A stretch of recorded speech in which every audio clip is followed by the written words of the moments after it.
biasa kami ingin memaparkan informasi yang sangat hangat di pekan ini. Langsung saja informasi yang pertama.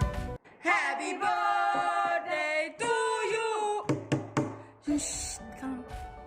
Selamat ulang tahun kepada saudari Orion Evelina pada tanggal 17 November dari Jemaat NLK Serang.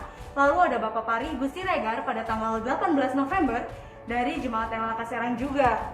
Nah, yang ketiga ada Ibu Veranita pada tanggal 20 November dari Jemaat NLK Serang. Dan yang terakhir nih ada saudara Kevin Setiawan pada tanggal 20 November dari Jemaat NLK Tangerang. Selamat ulang tahun, Tuhan Yesus memberkati. Jalan serta Yesus. Halo adik-adik, jangan lupa ya, hari ini jam 5 sore ada ibadah Little Disciples di channel YouTube New Life Anugerah Kebenaran. Siapkan hati untuk menyembah dan memuji nama Tuhan dan mendengarkan firman Tuhan. See you. Maleakhi 3 ayat 10. Bawalah seluruh persembahan persepuluhan itu ke dalam rumah perbendaharaan, supaya ada persediaan makanan di rumahku, dan ujilah aku firman Tuhan semesta alam. Apakah aku tidak mengukuhkan bagimu tingkap-tingkap langit dan mencurahkan berkat kepadamu sampai berkelimpahan. Untuk Bapak Ibu Saudara sekalian yang rindu untuk memberikan persembahan atau persepuluhan, bisa langsung kirimkan di nomor rekening di bawah ini atas nama Rona_Shirley. Jangan lupa juga sertakan nama atau nomor jemaat Bapak Ibu Saudara sekalian. Informasi yang terakhir, bagi jemaat NLAK yang rindu untuk beribadah tatap muka, pada tanggal 21 November 2021 akan ada ibadah tatap muka nih. Bagi jemaat NLAK Serang, ibadah dimulai pada pukul 9 pagi. Dan untuk NLAK Tangerang, ibadah dimulai pada pukul 17 sore. Tapi jangan lupa nih, datang 30 menit sebelum ibadah dimulai karena ada rangkaian protokol kesehatan. Betul, tepat waktu juga ya. Ya, itu saja informasi yang dapat kita sampaikan di pekan ini. See you di pengumuman selanjutnya. Bye-bye. Selamat pagi Bapak Ibu Saudara sekalian. Kembali lagi berjumpa dengan kami, Son of Mini Water. Senang berjumpa dengan saudara dan kita bisa berkumpul bersama-sama di dalam ibadah online kita hari ini. Mari sebelum kita memulai ibadah kita minggu ini, saya undang saudara semua, Bapak Ibu Saudara sekalian, untuk bersama-sama berdoa. Kita satukan hati kita di dalam doa. Bapak, terima kasih Tuhan untuk pagi hari ini. Engkau sungguh baik Tuhan. Terima kasih Bapa, di saat ini Tuhan kami mau datang dalam hadirat Engkau. Kami percaya Tuhan, biar Engkau sendiri Bapa yang menjamah setiap hati kami dimanapun kami berada Tuhan. Kami percaya Bapa bahwa jamahan-Mu Tuhan merubah hidup kami Tuhan. Terima kasih Tuhan, kami mau Tuhan membawa penyembahan kami di hadapan Engkau Bapa. Jamah setiap kami Tuhan. Biar penyembahan ini Tuhan menjadi kerinduan hati kami di hadapan Engkau Bapa. Terima kasih Tuhan Yesus, terima kasih. Di dalam nama Yesus Kristus.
dalam roh dan kebenaran. Ku sembahkan Di dalam roh dan kebenaran. tak seorang pun jua Seperti Kau.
terus menyembahmu, kasihmu terukir di lubuk hatiku.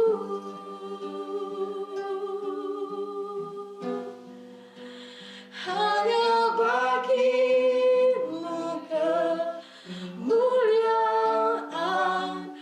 hanya bagimu pujian. Ku kagum dan sembah padamu, Bapa, ku cari wajahmu.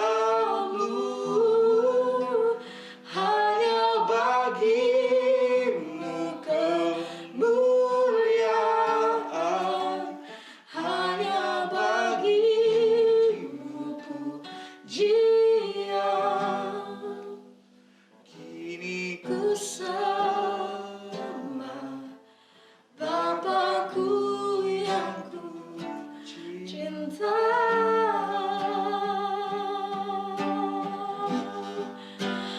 Hanya bagimu kemuliaan, hanya bagimu pujian. Ku kagum dan sembah padamu, Bapakku cari wajahmu. Hanya bagimu kemuliaan, hanya bagimu pujian. Kini ku sembah Bapakku yang ku cinta. Mari sama-sama katakan, hanya bagimu Tuhan, hanya bagimu kemuliaan, hanya bagimu pujian. Ku kagum dan sembah padamu, Bapakku cari wajahmu. Hanya bagimu kemuliaan, hanya bagimu pujian. Kini ku sembah Bapakku yang ku cinta.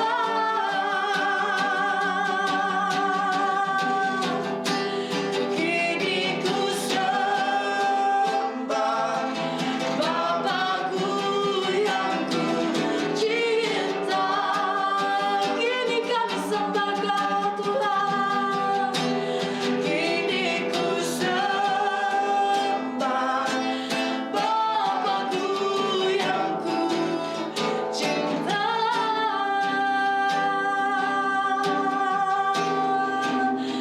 Oh Yesus, hanya bagimu kemuliaan, hanya bagimu pujian. Segala hormat syukurku hanya bagimu. Benar Tuhan, hanya bagi Engkau Tuhan segala kemuliaan, hormat dan syukur kami Tuhan. Terima kasih Bapa, saat ini kami buka hati kami untuk dengar firman-Mu Tuhan. Berbicara pada setiap kami Tuhan. Biar hati kami menjadi tanah yang subur Tuhan, di mana firman-Mu boleh tertanam Tuhan. Kuat Tuhan, bertumbuh dan berbuah banyak Tuhan dari dalam hidup kami Tuhan. Terima kasih Bapa, kami ucap syukur Tuhan. Jamah setiap kami Tuhan. Dan kami tahu Tuhan, Engkau Allah yang mau Tuhan memberikan sesuatu yang baru untuk kami Tuhan. Terima kasih Bapa, terima kasih Tuhan, dan segala pujian, hormat, syukur kami Tuhan hanya bagi nama Engkau Yesus Kristus. Amin.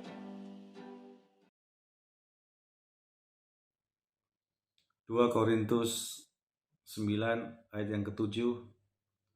hendaklah masing-masing memberikan menurut kerelaan hatinya. Jangan dengan sedih hati atau karena paksaan, sebab Allah mengasihi orang yang memberi dengan sukacita. Ketika kita menabur, kita memberi dengan kerelaan hati. Ya. Jadi ketika kita menabur, kita memberi dengan kerelaan hati. Sebab apa? Yang firman Tuhan katakan, sebab Allah mengasihi orang yang memberi dengan sukacita. Amin. Jadi berkat yang kita terima dari Tuhan, itu benih yang Tuhan berikan kepada kita. Kita ingin menabur, dan ketika kita menabur dengan sukacita, dengan kerelaan hati, maka Allah sanggup melimpahkan kasih karunia. Allah sanggup memberkati kita. Amin. Jadi sewaktu kita memberi dengan hati kita, dengan pengertian, dengan kerelaan hati kita. Karena Tuhan melihat hati kita. Mari kita berdoa. Bapa, kami mengucap syukur Tuhan. Kami mau Tuhan memberi dengan kerelaan hati. Kami mau Tuhan menabur Tuhan. Kami percaya Tuhan, Engkau memberikan kami benih. Ketika benih itu ditabur di tanah yang subur, benih ini akan bertumbuh sampai 100 kali lipat. Bapa, kami mengucap syukur Tuhan, Engkau memberkati kami, Engkau memberkati keuangan kami, Engkau memberkati kesehatan kami, Engkau memberkati keluarga kami, Engkau memberkati anak-anak kami, Engkau memberkati usaha kami. Terima kasih Bapa, kami mengucap syukur. Kami boleh memberi dengan sukacita. Di dalam nama Yesus kami berdoa. Amin. Silakan saudara tabur. Tuhan Yesus memberkati.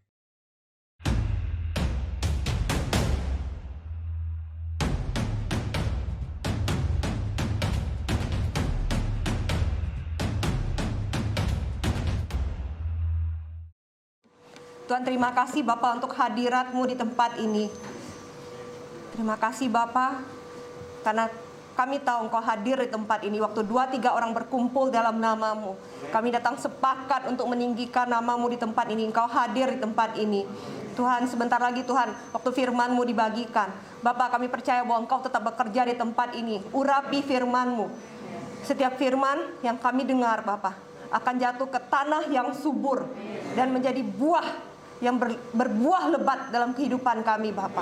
Terima kasih Bapa, berkati jemaat-Mu di tempat ini, jemaat-Mu yang besar ini Tuhan. Lewat jemaat-Mu yang besar ini, kerajaan-Mu datang atas tempat ini. Kehendak-Mu jadi atas tempat ini ya Bapa. Nama Tuhan dimuliakan lewat tempat ini. Di dalam nama Tuhan Yesus. Amin. Amin. Oke, saudara, kita buka dari Matius 13 ayat 18. Hari ini saya akan bicara bagaimana mendengarkan firman Tuhan dan menghasilkan buah. Ya, saudara, kenapa hari ini saya bicara ini? Ya, saudara, saya sangat exciting ya, karena youth, siapa sini youth? Youth, oke. Ya, saudara, saya sangat exciting. Kenapa? Karena youth di tempat ini sekarang sangat bergairah. Youth mana youth ya? Ya, oke ya. Ya. Dan saya sangat exciting melihat bagaimana mereka mengadakan grup baca firman, dan grup baca firman ini sangat memberkati youth di tempat ini. Oke, youth, saya mau tanya, siapa yang diberkati dengan grup baca firman? Angkat tangan yang tinggi, youth. Oke. Sebelum saya mau mulai sharing, saya mau satu kesaksian aja. Siapa yang diberkati? Tadi angkat tangan. Maju, ayo youth. Satu orang. Devi. Yes, oke. Oke, ya. Oke. Nah, Devi cerita sama Tasya, kamu tergabung di grup baca firman? Ya, oke. Kamu cerita bagaimana grup ini mempengaruhi hidup kamu, ya? Oke. Jadi sebelumnya saya terus awalnya sebelumnya sama pandemi ini kan saya nggak pernah baca firman gitu kan, terus kayak hubungan saya juga jauh gitu dari Tuhan. Tapi ada satu sister saya, dia sadar gitu loh. Terus dia ngajak saya untuk baca firman gitu. Dia bilang, sebenarnya saya jarang baca firman itu sering gitu. Cuma yang kemarin-kemarin ini mulai dari Agustus atau September gitu. Satu sister ini tuh bilang katanya, dia tuh ngajak saya ngobrol gitu loh. Habis itu dia bilang, besok kamu kosong atau enggak gitu. Terus saya bilang, kosong, emang kenapa? Terus dia bilang, besok kita baca firman bareng gitu kan. Terus habis itu aku bilang oke gitu. Habis itu awalnya cuma berdua gitu kan. Terus nambah lagi. Jadi sekarang ada 6 orang gitu loh di satu kelompok itu. Nah terus waktu itu di adanya kelompok baca firman itu juga membantu banget gitu loh, karena pertama itu kita dilatih untuk sharing, dilatih untuk doa juga gitu loh. Pernah ada satu hari gitu, saya disuruh baca firman berdua gitu loh. Saya bukan tipe orang yang bisa ngomong gitu, bingung gitu buat untuk sharing gitu. Habis itu, tapi saya coba gitu buat sharing gitu kan. Saya bahasa roh, saya minta sama Tuhan gitu. Tuhan, aku bingung mau sharing apa. Terus Tuhan kasih aku apa yang harus aku sharing nanti buat berdua. Terus itu tuh canggung banget karena aku jarang komunikasi sama satu orang ini. Terus pas aku baca berdua, aku baca gitu loh. Aku baca, di perjanjian lama emang aku belum dapat apa-apa. Tapi di perjanjian baru tiba-tiba aku dapat gitu loh. Kayak ada satu rema gitu yang datang gitu. Habis itu, oh ini nih yang aku harus sharing gitu. Nah habis itu aku mencoba untuk sharing gitu kan. Nah terus habis aku coba sharing, aku sharing gitu kan. Nah terus makin sering sharing, aku awalnya nggak berani gitu loh untuk ngomong sama orang gitu loh, apalagi sama orang banyak kayak yang sekarang gitu loh, karena ragu gitu buat ngomong. Tapi dengan adanya kayak gini, awalnya cuma sharing ke 1 orang, terus sharing ke 4 orang, ke 6 orang, ke kelompok sel, abis itu sharing juga. Terus di sini berani ngomong kayak gini juga karena adanya bantuan dari kelompok baca Alkitab gitu loh. Dengan adanya kayak gitu, berani sharing di depan orang banyak gitu loh. Dan itu sangat membantu banget. Dan terus kayak lebih percaya diri juga untuk ngomong di depan orang banyak gitu sih. Itu sangat membantu banget. Ya, oke, tangan memberkati. Ya, thank you Devi. Ya, saudara lihat ini aslinya Devi itu nggak kayak gini. Ya, sekarang confidence-nya bertumbuh sekali ya. Oke, thank you Devi ya. Oke, saudara diberkati ya dengan kesaksian mereka ya. Ya, jadi you yang belum gabung ke kelompok baca firman, welcome. Ya, oke, saudara akan sangat diberkati dan sangat dibangun. Nah, sore ini saya akan sharing firman. Kenapa saya sharing ini? Karena saya mau menguatkan dan memberkati saudara-saudara yang sudah baca firman dan benar-benar bayar harga di tempat ini. Ya, oke. Oke, kita buka tadi dari Matius 13 tadi 13 dan 18. Karena itu dengarlah arti perumpamaan penabur itu. Kepada setiap orang yang mendengar firman tentang kerajaan sorga, tetapi tidak mengertinya, datanglah si jahat dan merampas yang ditaburkan dalam hati orang itu. Itulah benih yang ditaburkan di pinggir jalan. Benih yang ditaburkan di tanah yang berbatu-batu ialah orang yang mendengar firman itu dan segera menerimanya dengan gembira. Tetapi ia tidak berakar dan tahan sebentar saja. Apabila datang penindasan atau penganiayaan karena firman itu, orang itu pun segera murtad. Yang ditaburkan di tengah semak duri ialah orang yang mendengar firman itu, lalu kekhawatiran dunia ini dan tipu daya kekayaan menghimpit firman itu sehingga tidak berbuah. Ya, 2-3. Yang ditaburkan di tanah yang baik ialah orang yang mendengar firman itu dan mengerti, dan karena itu ia berbuah. Ada yang 100 kali lipat, ada yang 60 kali lipat, dan ada yang 30 kali lipat. Saudara masing-masing sudah pernah baca ayat ini. Benar ya? Oke, tapi sore ini saya mau kupas ayat ini buat kita sama-sama belajar dan dikuatkan. Ya. Oke, nah. Ada 4 kondisi di sini. Ya, ayat 19 tadi. Yang pertama. Kondisi pertama, ya. Kepada setiap orang yang mendengar firman tentang kerajaan sorga, tetapi tidak mengertinya, datanglah si jahat, ya. Dan apa itu saudara? Merampas. Si jahat di sini bicara siapa saudara? Kita sama-sama tahu ya, iblis datang untuk mencuri, membunuh, dan membinasakan. Tapi Yesus datang untuk memberikan pada kita hidup dan hidup yang berkelimpahan, ya. Oke. Nah, saudara, kita di sini. Datanglah si iblis, ya, merampas yang ditaburkan dalam hati orang itu. Itulah benih yang ditaburkan di penjara. Kalau kita baca ayat ini, coba ya saudara. Si iblis datang untuk nyolong, mencuri. Ya, kalau kita lihat dari ayat ini, yang dicuri apa?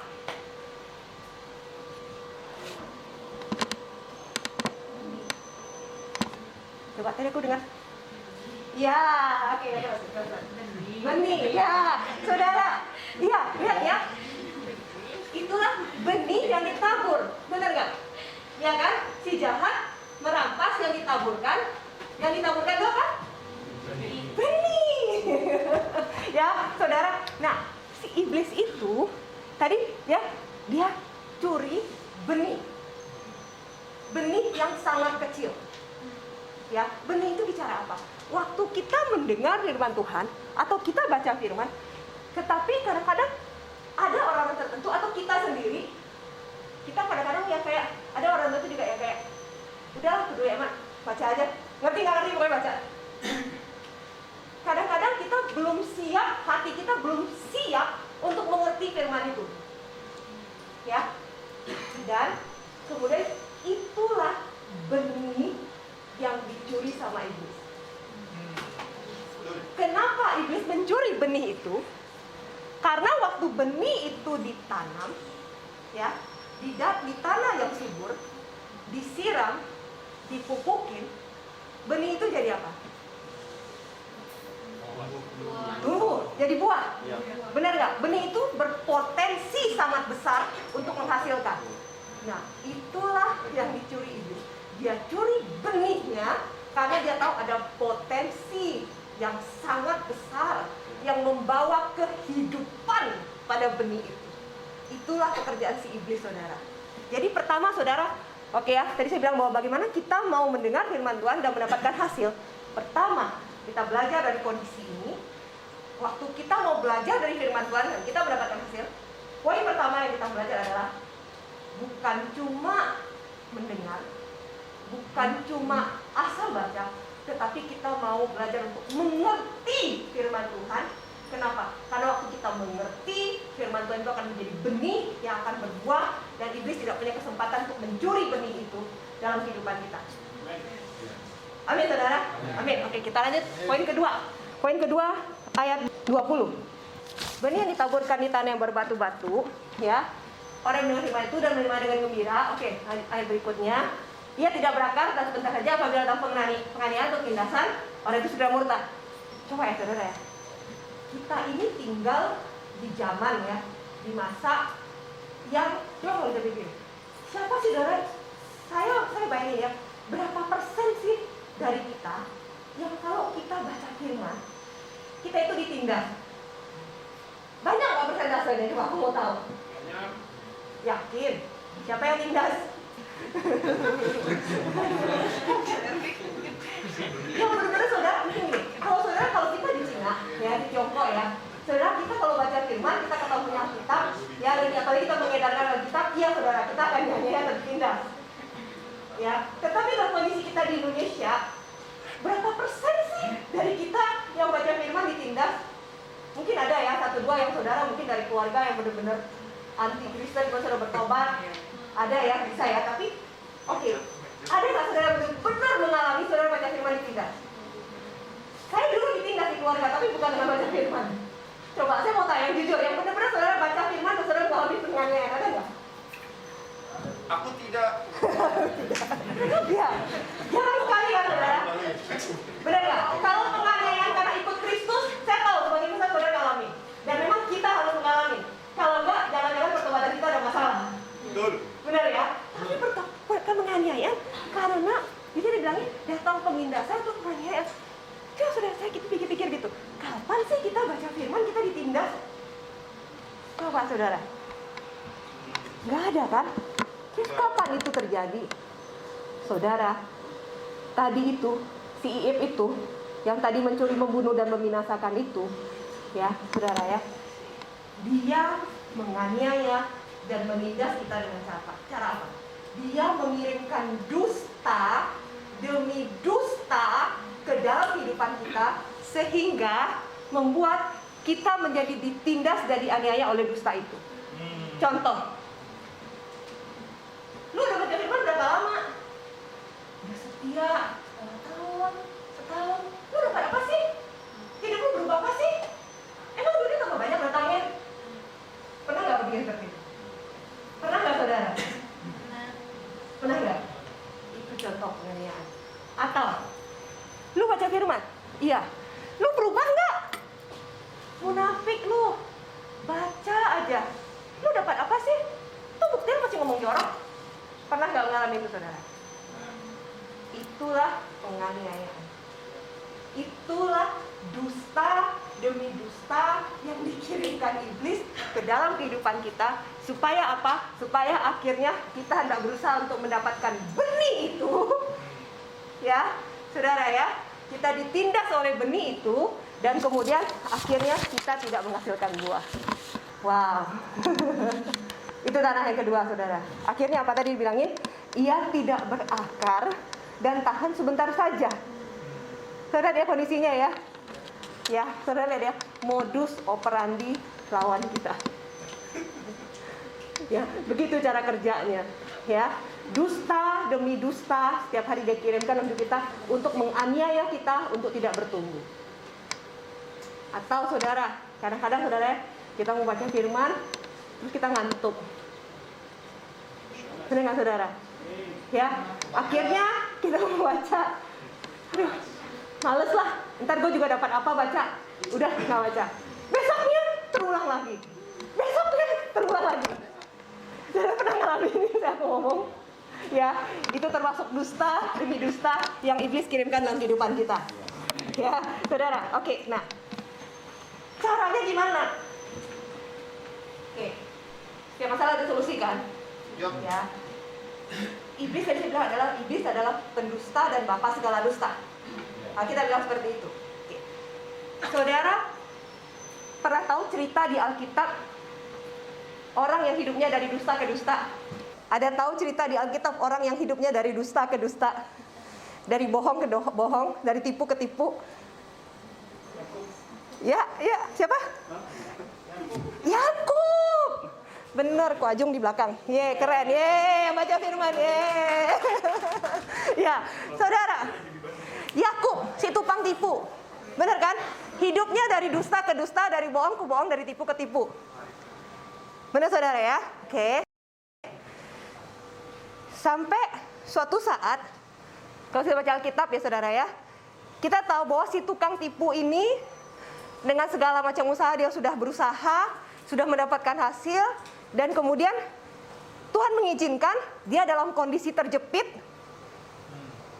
ya, di belakang dikejar mertua, kalau balik juga masalah, habis, di depan dikejar sama pasukan saudaranya sendiri, saudara kembarnya sendiri, Esau, ya, dia juga takut karena Esau mau bunuh dia, ya kan saudara? Dan kemudian si tukang tipu kehabisan akal, ya, saudara tahu ceritanya ya, tukang tipu kehabisan akal dan kemudian dalam kondisi terjepit, ya, tukang tipu udah nggak ada cara lagi, nggak mungkin nipu-nipu lagi, dan kemudian akhirnya si tukang tipu itu dalam titik terendah dalam hidup dia bergumul sama Tuhan.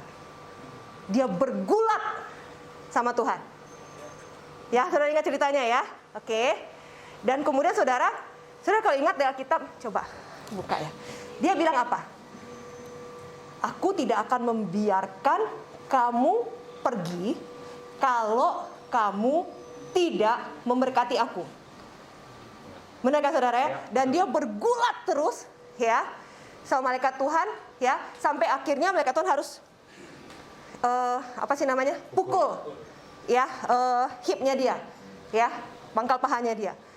Saudara, si tukang tipu, ya, akhirnya berbalik, Ya.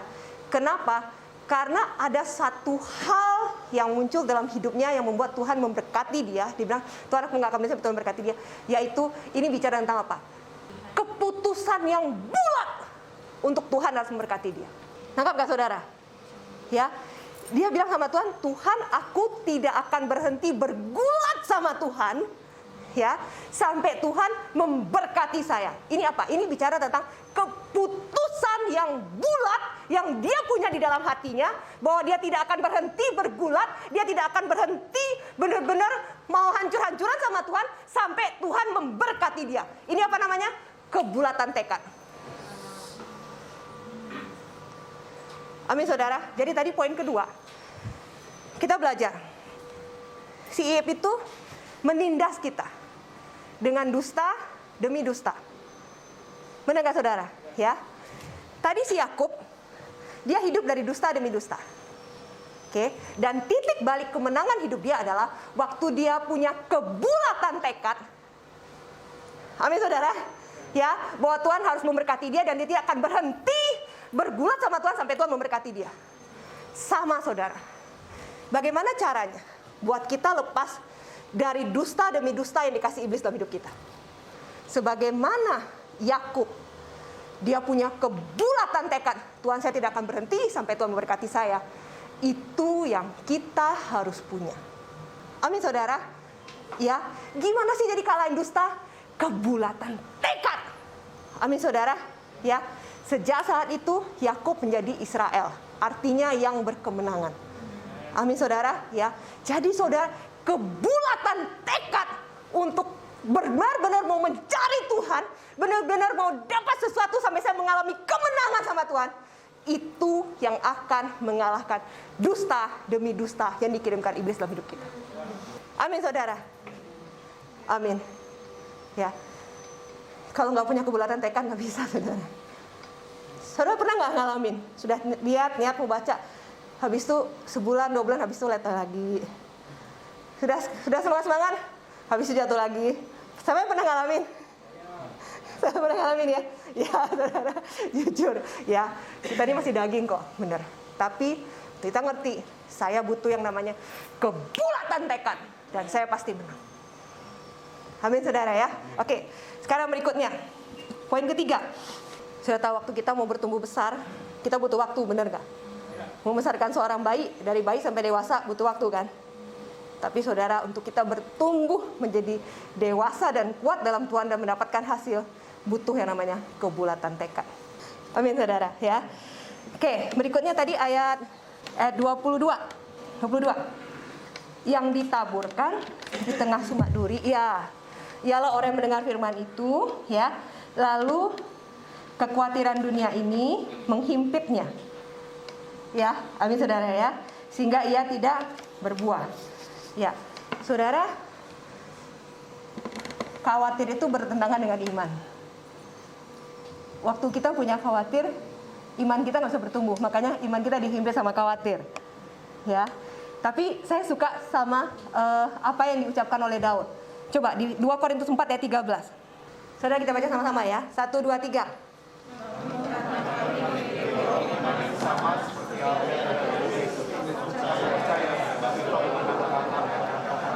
Ini juga percaya. Ya, thank you saudara. Nah, ini Paulus menulis Korintus.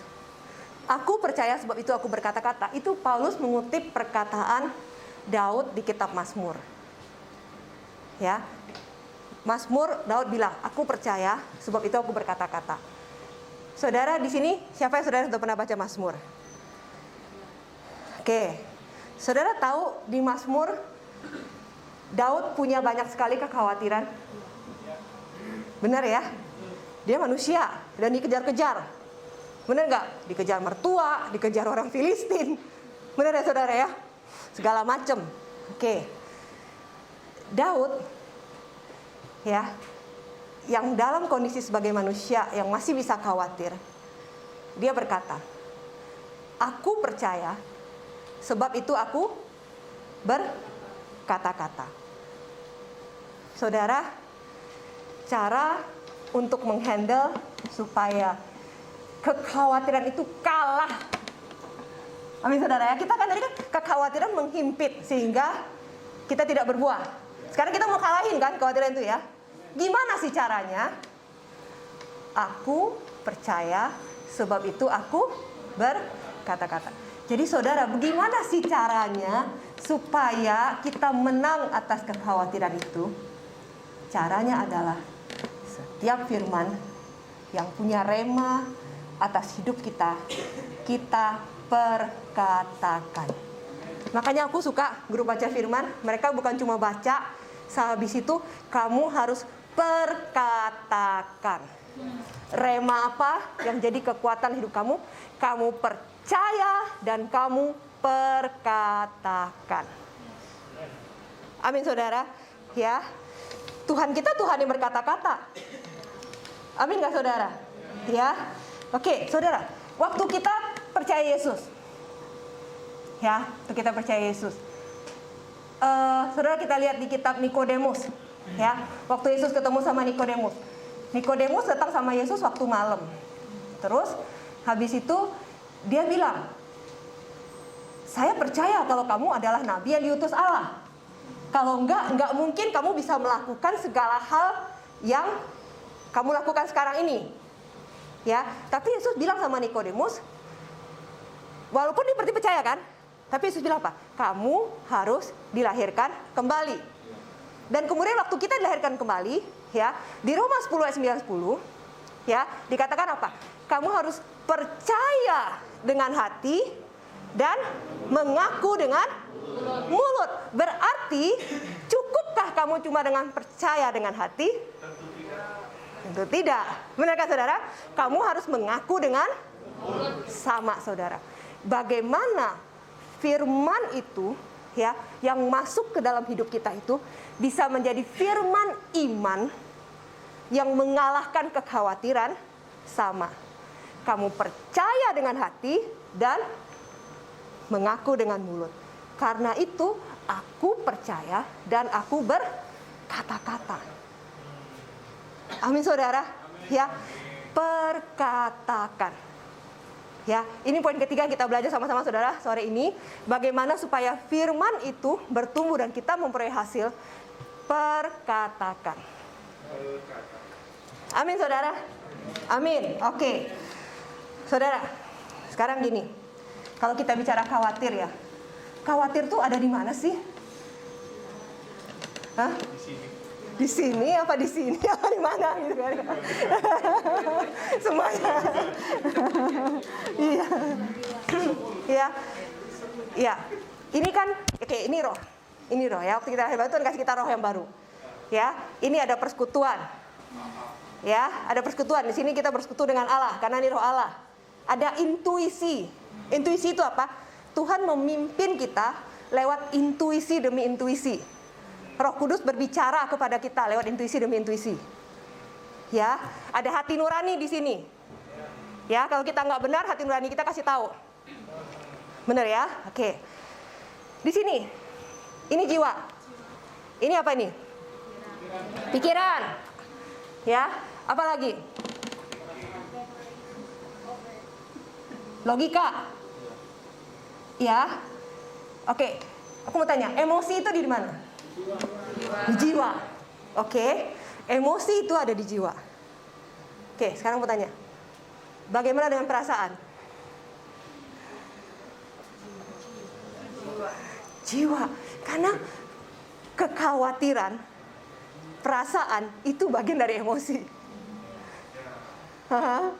Ya, jadi itu di sini. Itu di sini. Ya, kalau kita khawatir itu di jiwa. Ya, saudara ya. Roh penurut tetapi daging lemah. Benar ya? Alkitab bilang seperti itu ya. Nah, gimana caranya saudara kembali ke yang tadi? Bagaimana supaya yang ini nurut sama yang di sini? Ya saudara ya. Kekhawatiran itu dihimpit oleh apa saudara?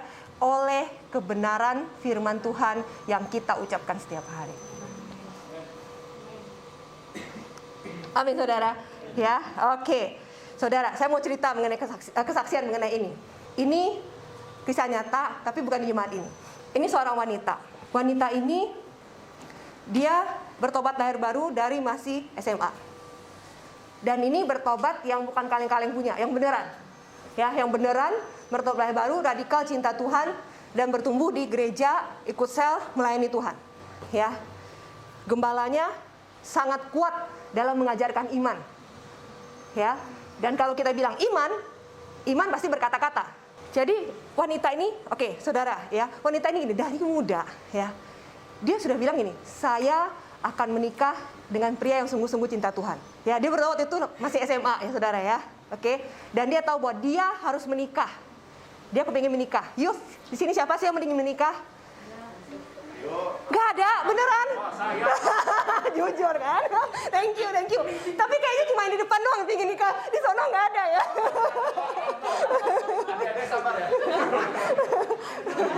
Kalian mau opor yang di depan dulu apa gimana sih? Kok di sini begini gitu ya? Oke. Yuk, Tante Shirley nanya sekali lagi ya. Oke. Siapa yang di sini kepingin menikah? Oke. Terima kasih buat di sini ya. Oke. Amin ya. Oke. Yang di sana malu-malu, ya udahlah.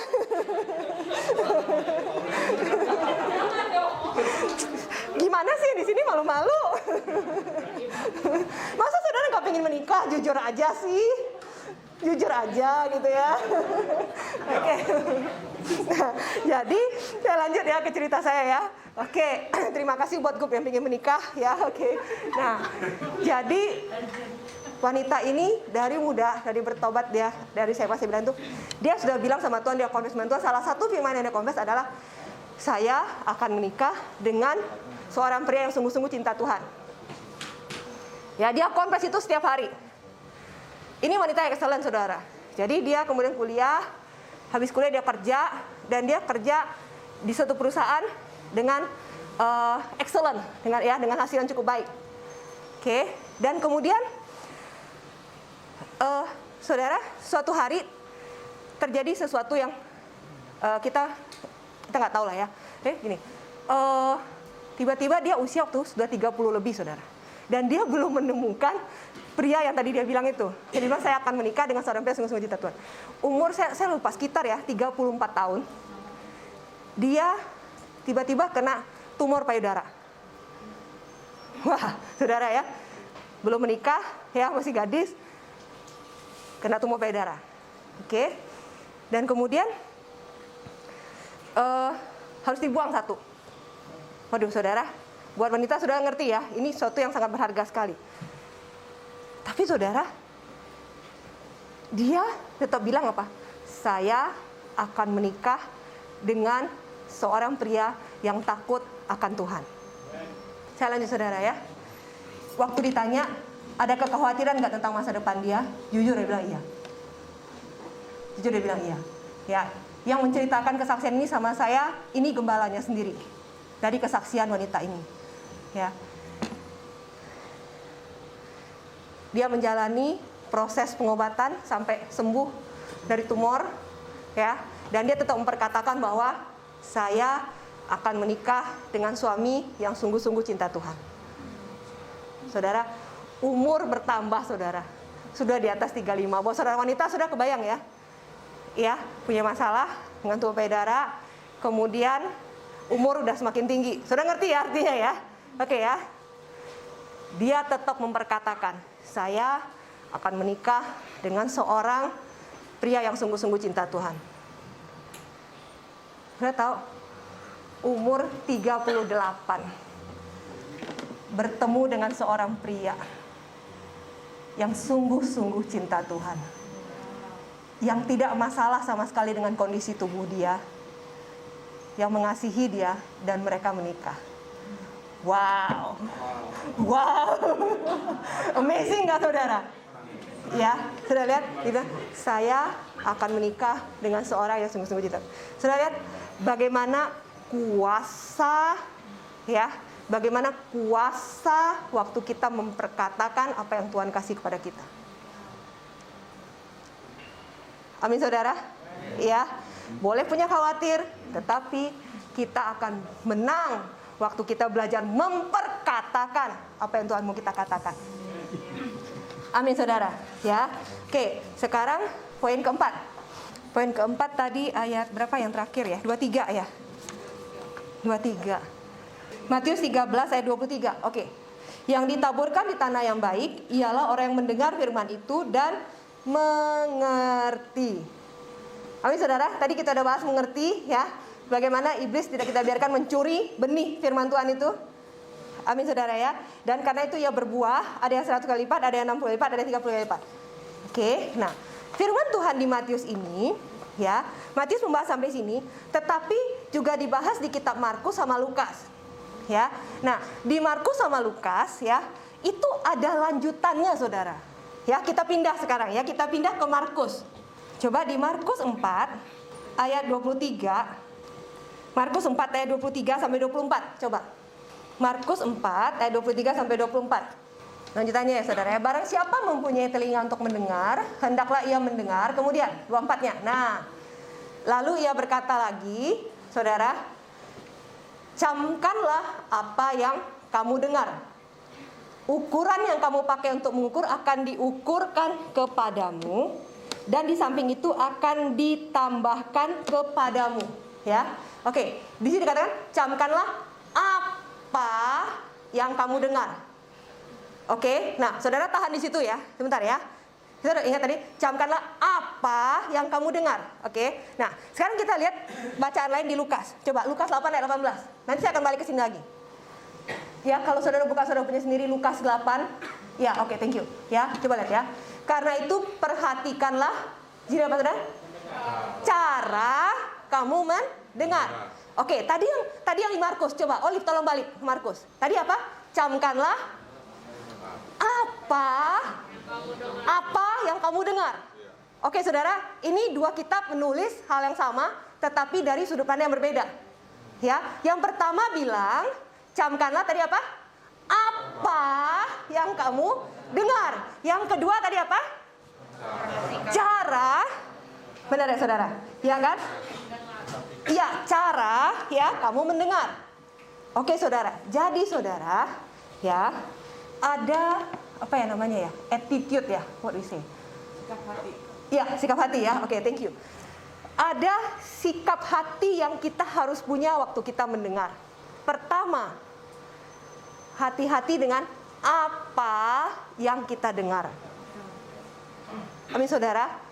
Ya, buat saya memilih apa yang saya dengar. Ya, pertama contoh rohani aja. Saya nggak akan sembarangan dengar khotbah, ya, yang saya nggak tahu ini orang ngerti anugerah apa enggak. Saya nggak mau salah makan, karena apa yang saya makan akan mempengaruhi ke sini, akan mempengaruhi cara berpikir saya dan akan mempengaruhi hasil saya. Ya, contoh lagi saudara, kita semua baca berita tiap hari, benar saudara ya. Saya berusaha, for me myself ya, saya berusaha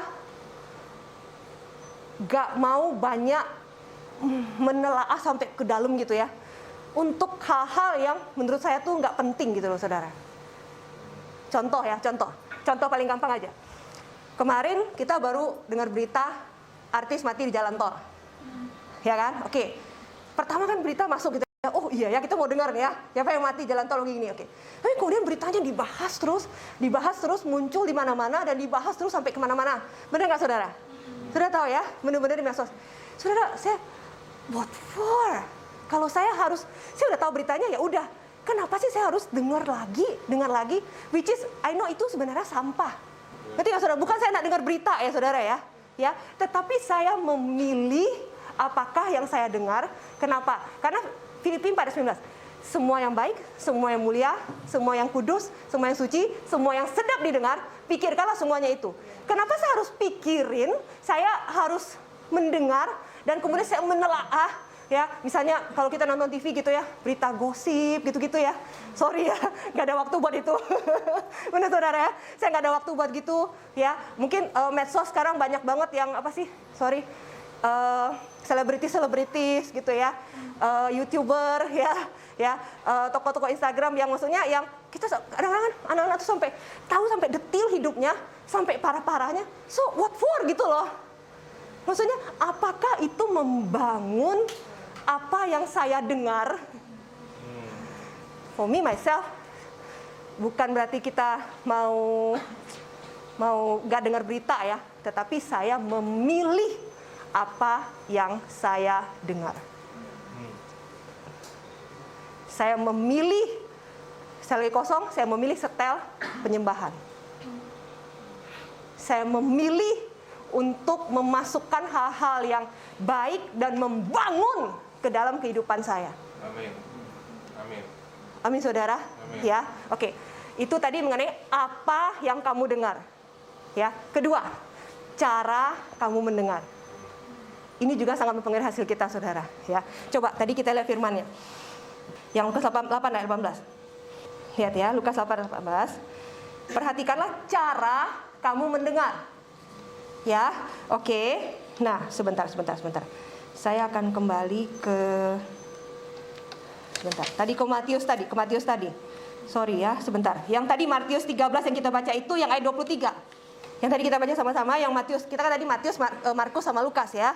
Matius 13 ayat 23. Oke, thank you. Ya, oke.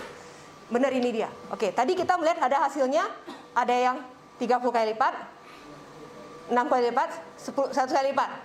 Kita semua mau 100 kali lipat. Amin saudara ya. Oke, kita tahan di sini ya. Nah, saya baca di Markus saja. So tadi saya baca di Markus ya. Lihat. Saya mau bacain yang di Markus, dikatakan seperti ini. Camkanlah apa yang kamu dengar ya. Karena ukuran yang kamu pakai untuk mengukur akan diukurkan kepadamu. Ya, ukuran yang kamu pakai untuk mengukur akan diukurkan kepadamu. Ya, dan kemudian di sini ada hasil 30, 60, 100. Apa maksudnya ini? Maksudnya seperti ini, saudara. Waktu kita membaca firman Tuhan, atau kita mendengar firman Tuhan, waktu kita fokusnya 30%, maka ukuran yang kita pakai untuk mengukur itu akan diukurkan balik kepada kita. Hasilnya berapa? 30%. Oke, waktu kita membaca firman Tuhan, waktu kita mendengar firman Tuhan, dan kita fokus 60%, maka ukuran yang kamu pakai itu akan diukurkan kembali kepadamu, dan kamu hasilnya berapa? 60%. Waktu kamu membaca atau mendengar firman Tuhan, dan fokusmu sama Tuhan 100%, berapa hasilmu? 100%. Amin saudara. Amin saudara. Ukuran yang kita pakai waktu kita mencari firman Tuhan akan diukurkan ke dalam hidup kita. Amin saudara. Wow. Saudara, jadi kita belajar sama-sama ya. Bagaimana cara kita mendengar firman Tuhan, dan kemudian kita ngerti gimana caranya untuk kita memperoleh hasil. Amin saudara ya. Oke, saya akan tutup dengan ini. Mazmur 1 ayat 3. Ini ayat buat kita hari ini. Baca sama-sama saudara, ini ayat terakhir. Saya tutup dengan ini, dan saya minta saudara semua kita baca dengan suara keras. Amin saudara. 1, 2, 3. Yang seperti pohon yang ditanam di tepi aliran air, yang menghasilkan buahnya pada musimnya, dan yang tidak layu daunnya, apa saja yang diperbuatnya, inilah upahnya bagi orang yang fokus mencari firman Tuhan. Amin saudara ya. Apa saja yang diperbuatnya berhasil. Dan saya berdoa firman ini ya menjadi benih yang hidup, yang berbuah di dalam jemaat ini. Amin saudara. Dan kita semua akan memperoleh hasil. Bahwa kita semua pasti berhasil, bukan karena kekuatan kita sendiri, tetapi karena Roh Allah yang bekerja di dalam kita. Amin saudara. Amin ya. Oke, saya sudah selesai sharing firman Tuhan.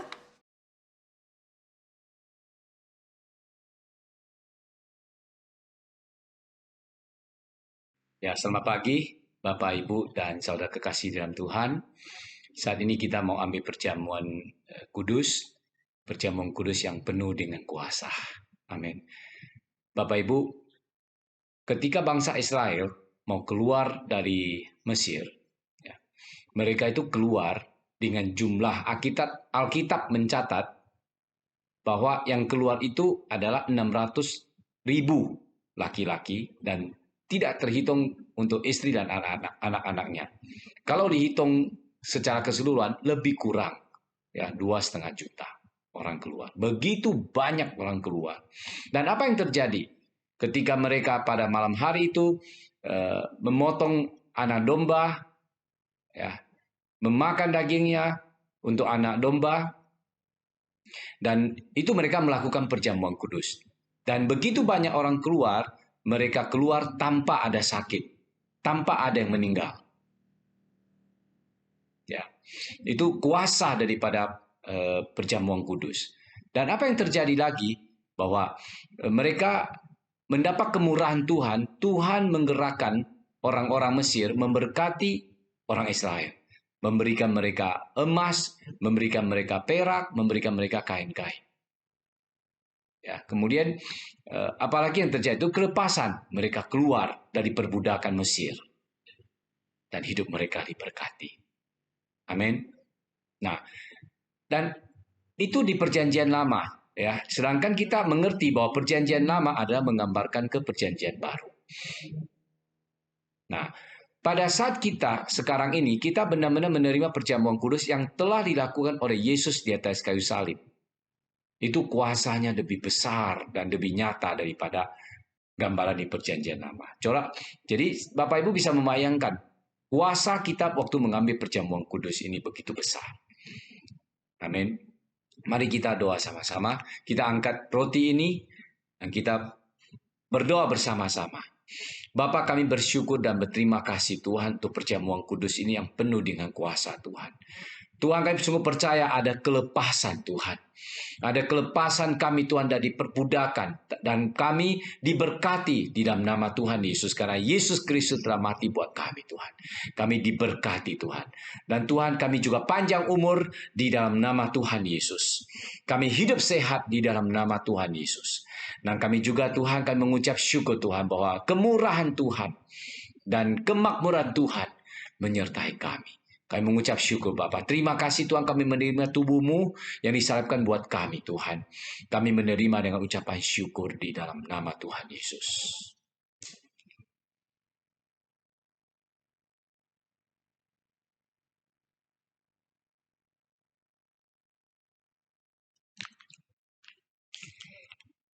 Bapak Ibu, mari kita angkat sama-sama cawan ini.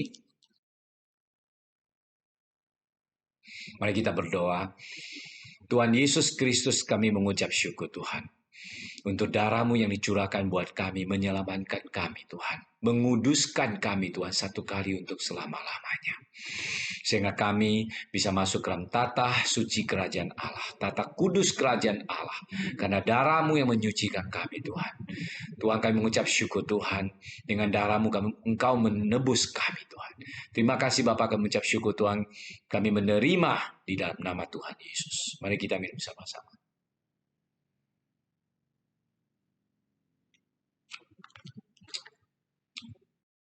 Terima kasih Bapa. Terima kasih Tuhan untuk perjamuan kudus ini yang penuh dengan kuasa. Kami percaya dengan hati kami Tuhan. Kami beriman dengan hati kami Tuhan.